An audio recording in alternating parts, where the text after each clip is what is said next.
Have you ever wondered how a single train crash could forever change the course of railway safety and disaster response? On a seemingly ordinary day in January 1977, a catastrophic train disaster in Granville, Australia, did just that. The accident not only claimed the lives of 84 people, but also exposed serious flaws in railway maintenance and emergency medical practices. What exactly went wrong that morning, and how did this tragedy unfold? Join us as we delve into the gripping story of the Granville train disaster, an event that shook the nation and led to groundbreaking changes in rail safety and emergency response. From the moment the train left Mount Victoria, through the harrowing crash and the painstaking rescue efforts, we'll uncover the crucial moments and decisions that turned a routine commute into one of Australia's deadliest train collisions. Granville is a suburb in Sydney, Australia, with about 15,332 people as of 2016. It is 12 miles west of downtown Sydney and 87 miles east-southeast of Bathurst. Granville is in the state of New South Wales, NS dollars. Granville is located on the main Western Railway line, a major railway line in NS dollars. This line, which was opened between 1855 and 1868, has up to 6 tracks and is mostly electrified. It is used by many types of trains, including commuter, freight, high-speed, and tourist trains, with speeds reaching up to 80 kph by 1977. Trains from Granville Station travel eastbound on the main suburban line into downtown Sydney. Near Granville Station, the railway line passes under the Bold Street Bridge. This bridge is a 2-lane overpass that crosses 4 tracks, connecting Railway Parade on the south side to Bridge Street on the north side. The 6:09 a.m. train from Mount Victoria to Sydney was a typical 8-car commuter train run by the New South Wales Public Transport Commission. On the day of the accident, the train was led by a NS Adler's Class 46 locomotive. The Class 46 is a versatile electric locomotive introduced in 1956. Each locomotive is 54 feet long and weighs about 114 metric tons.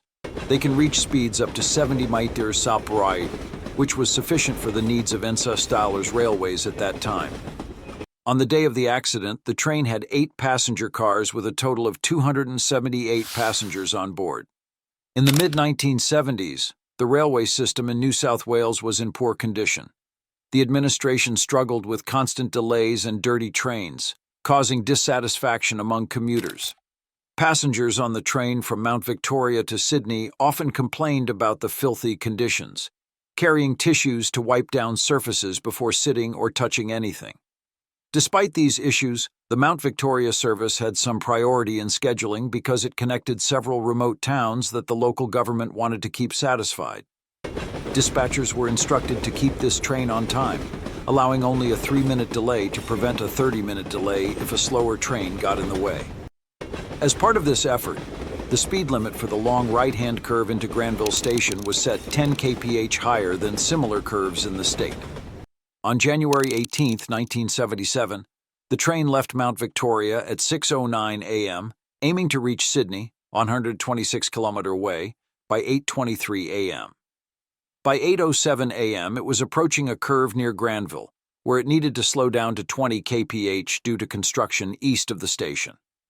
As the train was about 3/4 through the curve at 8:10 a.m., it derailed while traveling at 78 kph, failing to follow the turn. Just 46 meters ahead was the Bold Street overpass, supported by 2 pillars with 8 stanchions. The locomotive and the first 2 cars left the track, causing the coupler between them to break. The train hit the northern supports of the overpass, tearing away its stanchions. It scraped along the supports, knocked down a pole for the overhead wires, and finally fell on its right side, coming to a stop about 70 meters past the overpass.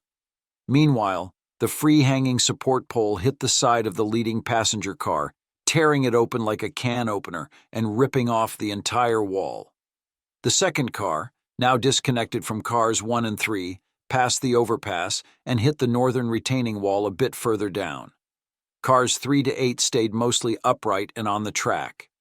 The rear of car 3 and the front of car 4 stopped under the overpass just as the remaining supports gave way. About 2/3 of the bridge, weighing around 570 metric tons, crashed down on these two stationary train cars moments after they stopped. The cars were crushed to just a few inches high in some places. Approximately 50 to 60 passengers were killed, and around 300 were injured. The two train drivers and several motorists, including a motorbike rider on the bridge, escaped with minor injuries. Because of the central location of the accident, responders arrived almost immediately. They found survivors leaving the second and rear cars on their own. The rescuers faced an immediate challenge. They couldn't use cranes to remove the larger pieces of the collapsed road because the segments were too heavy.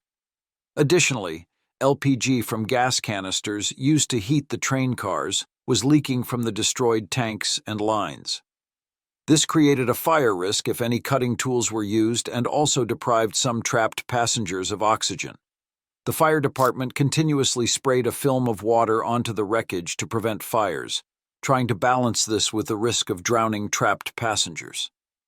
Rescuers carefully and slowly picked apart the wreckage, accessing victims and survivors at a painstakingly slow pace. Some rescuers found themselves face to face with trapped survivors who were conscious and talking, only to see them die within seconds or minutes once the debris pinning them was removed. This tragic phenomenon is known as crush syndrome. It occurs when severe compression damages skeletal muscles, breaking down the tissue and releasing harmful substances like myoglobin, potassium, and phosphorus into the bloodstream. Ironically, the weight of the debris keeps the victim alive while they are trapped. Once the compression is released, the sudden reestablishment of blood flow causes these substances to flood the kidneys, leading to rapid and often fatal kidney failure. Crush syndrome can be treated in various ways and is not always lethal, but successful rescue might require field amputations and often results in permanent muscle loss. The high fatality rate is partly due to responders releasing the compression without proper preparation, as the condition has no obvious symptoms to the untrained eye. The rapid change from conscious and seemingly okay to death has earned this condition the nickname smiling death. As the collapsed section of the bridge continued to compress the train cars, responders were soon ordered to leave the wreckage.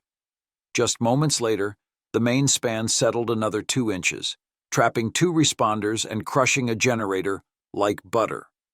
Meanwhile, more police officers had to stop actively helping and focus on keeping a crowd of about 5,000 onlookers away, as they were hindering the rescue operation and blocking roads needed by ambulances.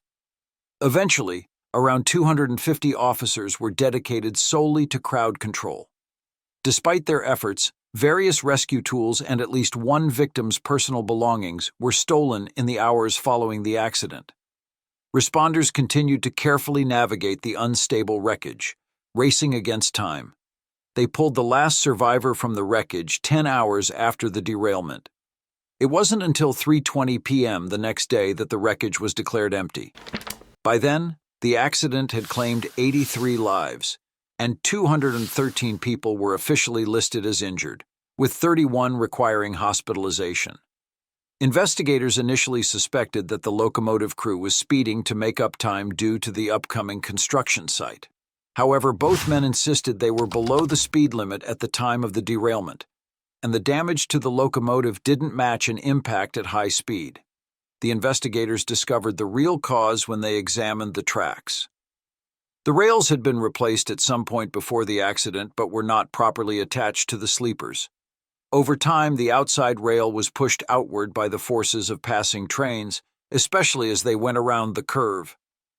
On the day of the accident, this unnoticed defect allowed the right-hand rail to move independently, causing the locomotive's left-hand wheels to come off the tracks. Without proper guidance, the train diverted from its intended path, leading to the derailment. This finding completely cleared the train crew of any blame. To make matters worse, one of the locomotive's right-hand wheels was worn beyond its replacement condition, making the derailment even more likely.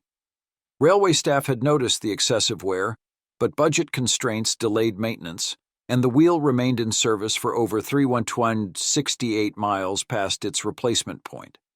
However, even without the damaged wheel, the train was already doomed before anyone on board knew something was wrong. The outcome of the accident could have been less severe if it weren't for the bridge and its history. The bridge had supports between the tracks, and it had been constructed with poor precision, ending up 1 meter below the road level. To correct this, workers poured layer after layer of concrete onto the bridge until it was level with the road on either side, adding significant weight. If the bridge had been built correctly, the compression of the largely wooden train cars might have been less severe. Moreover, if the bridge hadn't had any supports between the tracks, the accident might not have happened at all. After the accident, funding for the railway was increased, which improved the maintenance of tracks and trains and introduced stricter checks before new or replaced tracks were opened for service. This helped prevent similar accidents in the future. A few years later, a memorial garden was opened across the street to the south of the site. It features several flower beds and a large black stone wall listing the names of the victims. Unfortunately, some names were misspelled, causing distress among the surviving relatives, and these errors were only fully corrected by 2017. The accident not only improved Australian rail safety, but also led to advances in disaster-related field medicine. Crush syndrome became more widely known, and strategies to increase survival chances were developed, including the use of intravenous hydration with certain medications. This significantly improves survival rates, as other options like field amputation or using a tourniquet aren't always feasible, especially when the torso is involved. It is still counterintuitive not to free trapped survivors as quickly as possible, which is why raising awareness about crush syndrome is important. As we reflect on the Granville train disaster, it's clear that this tragic event led to significant improvements in railway safety and emergency medical practices. The lessons learned from that day have saved countless lives and continue to influence policies and procedures today. But the impact of such disasters goes beyond the immediate aftermath. It raises important questions about how we maintain our infrastructure and how we prepare for emergencies. What do you think about the changes made after the Granville disaster? Do you believe we are doing enough to ensure railway safety today? We would love to hear your thoughts and experiences. Please share your comments and join the discussion below.